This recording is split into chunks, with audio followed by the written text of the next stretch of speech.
Todos hemos escuchado la palabra fascista, pero ¿sabes realmente lo que significa? La palabra fascista proviene de fasce, que significa as o mano, que hace referencia a un antiguo símbolo etrusco y luego romano de un as de varas con un hacha que simbolizaba la fuerza del gobernante, todos unidos bajo la misma autoridad. El fascismo es un movimiento y sistema político-social de ideología totalitaria, nacionalista, militarista y antimarxista, surgido en el siglo XX en Italia por un poeta, Gabriele D'Annunzio, escritor, soldado y dictador de Italia, que instaló en 1920 las bases de este sistema donde se dio a sí mismo amplios poderes ignorando la democracia. Organizó al Estado en 10 corporaciones, donde todos pertenecían a alguna y la mejor estaba reservada para los superhombres, héroes y poetas. Daba discursos desde sus balcones y organizó ceremonias con símbolos casi religiosos. Retomó, por ejemplo, el saludo romano tan usado en gobiernos similares. Creó una fuerza especial armada de intimidación, llamada los Arditi, que se usaba para reprimir. Por otro lado, Benito Mussolini iba ganando poder tras el descontento social por la falta de beneficios tras la guerra. Cuando llegó al poder retomó muchas de las características del gobierno de D'Annunzio. Umberto Eco, un filósofo italiano, marca 14 características que en general un gobierno fascista puede tener. Sin embargo, las remarcables son las siguientes. Surge de la frustración, tiene miedo a la diversidad, se busca unidad y consenso. Se crea una identidad a partir de este miedo. El elitismo, la idea de enaltecer al pueblo y a sus dirigentes. El culto a la tradición y a la idea de que el pasado era mejor y que por lo tanto, lo mejor sería volver a esa época. El irracionalismo, no tolerancia a la reflexión ni a la crítica. Incitar a la violencia y a la lucha y rechazar ideas pacifistas. Machismo ocasionado por el culto a la guerra. Antidemocracia, el pueblo solo tiene una opinión, y en la sabiduría del dirigente, esta se puede interpretar. Cualquier opinión diferente es silenciada. Miedo a lo diferente y orgullo por lo propio. También otra característica es que el individuo está sometido al Estado por alguien todopoderoso e infalible, llamado el Duce. La creación de la dictadura de Mussolini. Los camisas negras, comandados por Mussolini, atacaban a los partidos izquierdistas y a los líderes socialistas a través de la violencia. En las elecciones de 1919 y 1922, el partido fascista obtuvo pocos votos. Al no obtener el poder de vía legal, decidieron tomarlo por la fuerza, así que ocuparon fuerzas en distintas poblaciones donde convergerían en Roma. La marcha sobre Roma del 27 al 28 de octubre de 1922 consiguió el objetivo de cederle el poder a Benito Mussolini. Obtuvo plenos poderes por un año, luego convocó elecciones donde tendría la mayoría absoluta tras una campaña de terror contra la oposición, iniciando una dictadura en 1925. Eliminó a todos sus oponentes políticos y se prohibieron todos los partidos salvo el fascista, los sindicatos, y se privaron las libertades individuales. Se creó una policía política, la Organización de Vigilancia y Represión del Antifascismo. Contó con el apoyo de la burguesía industrial, la burguesía financiera, los grandes propietarios y las clases medias, teniendo un poder casi limitado. En lo económico, hubo campañas para aumentar la producción y lograr la autarquía, y para controlar la industria se creó el IRI, Instituto para la Reconstrucción Industrial. Fueron expansionistas, ocupando entre otros Albania y Etiopía, y se apoyó al franquismo. El nazismo o nacionalsocialismo es la variante alemana del fascismo surgida en la década de 1920.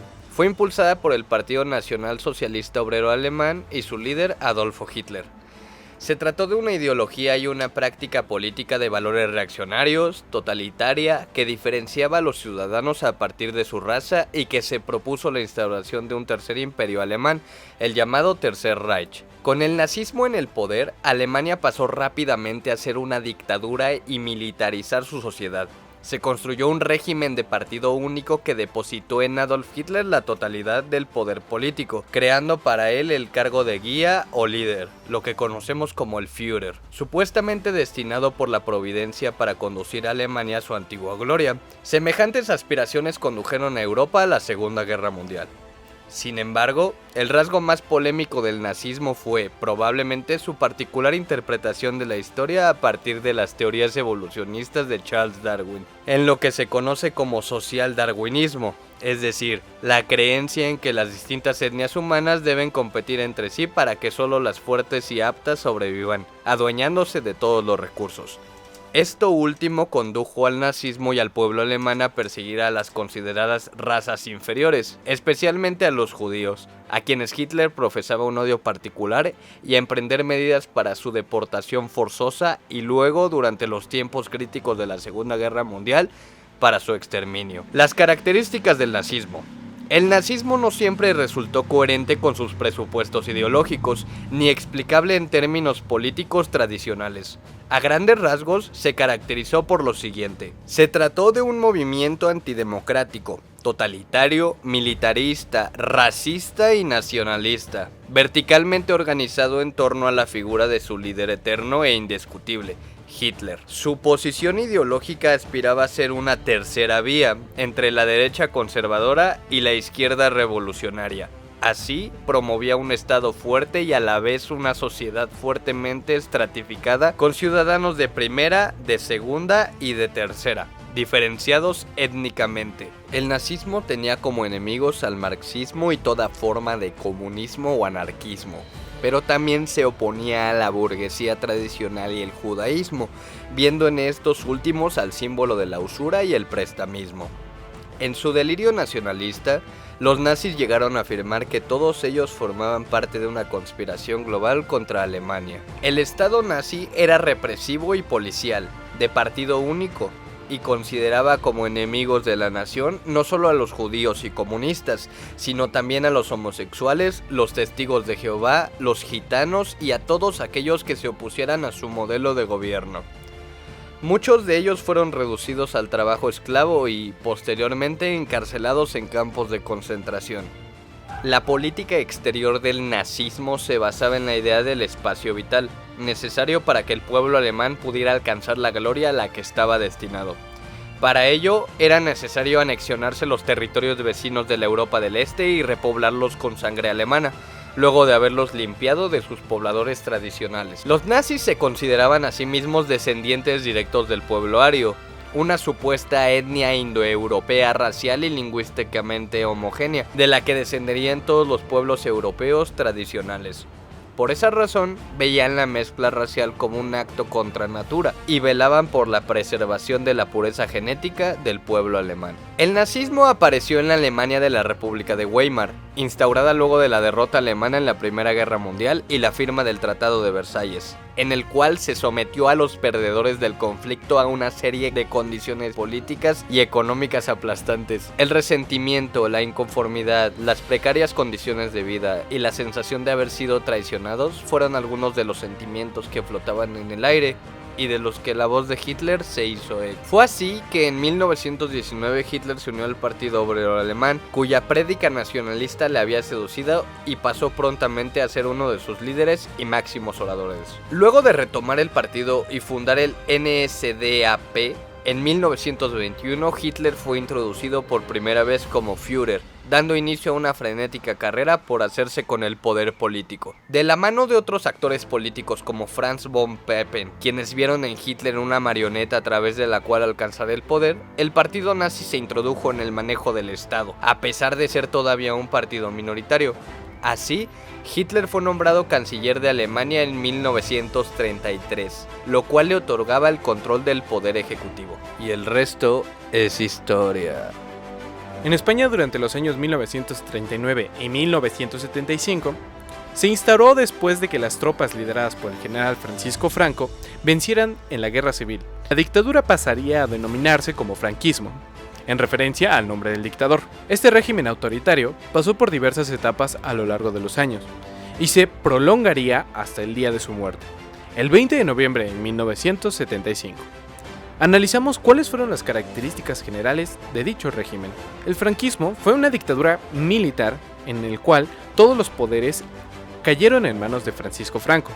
Esto supuso la censura y la represión de cualquier tipo de resistencia al régimen franquista, junto con la abolición de los partidos políticos y sindicatos. Además, se suprimieron derechos humanos, incluyendo la libertad de expresión y la de asociación, y se restringió el uso de las lenguas minoritarias como el catalán o el euskera. En consecuencia, se instauró un régimen del miedo, donde solo existía un único partido, la Falange Española tradicionalista de las juntas de la Ofensiva Nacional Sindicalista. El ejército controlaba todos los medios de comunicación, y tanto la enseñanza como el ocio estaban regulados para difundir solo las ideas afines al régimen. De esta manera, se pretendía obtener el control social e ideológico de toda la ciudadanía. En el punto de mira estaban los vencidos de la guerra civil, que fueron denominados los enemigos de España.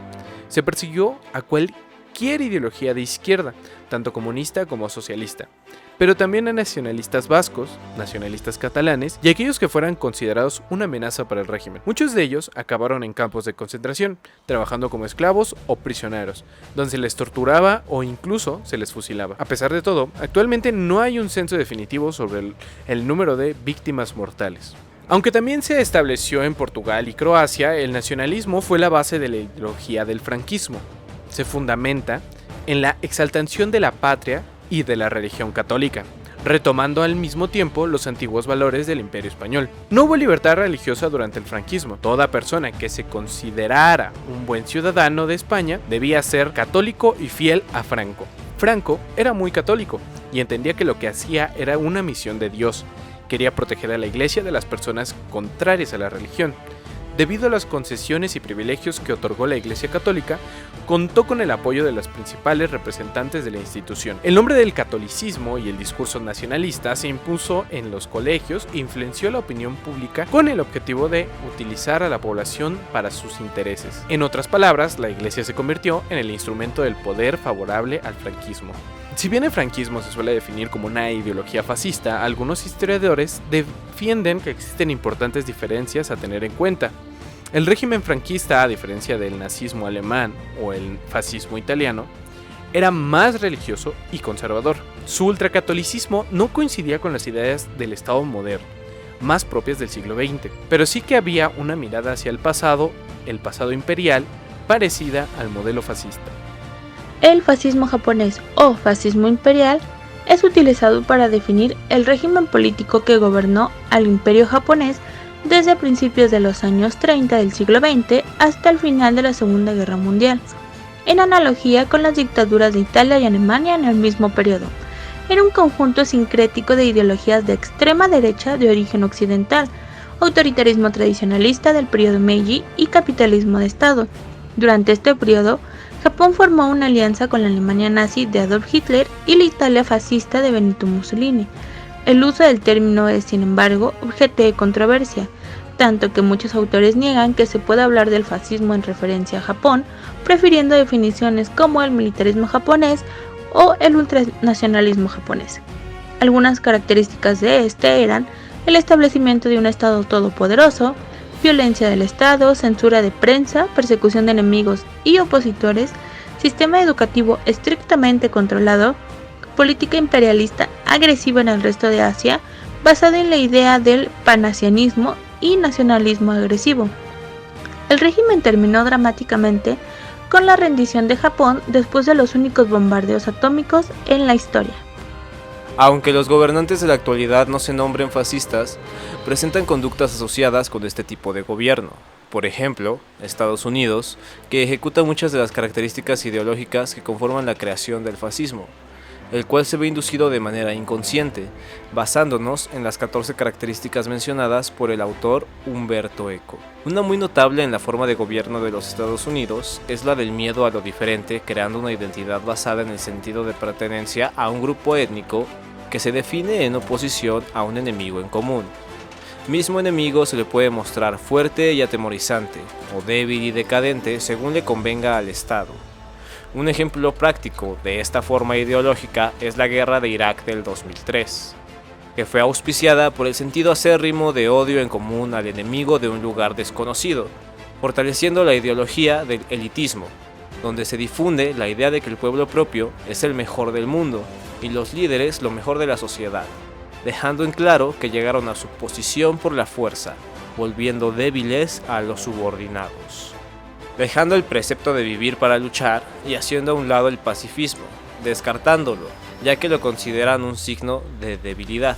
Estas conductas son reflejadas y permisivas hoy en día en más de un país y más de uno de sus líderes políticos. En la actualidad ningún personaje público puede autonombrarse fascista.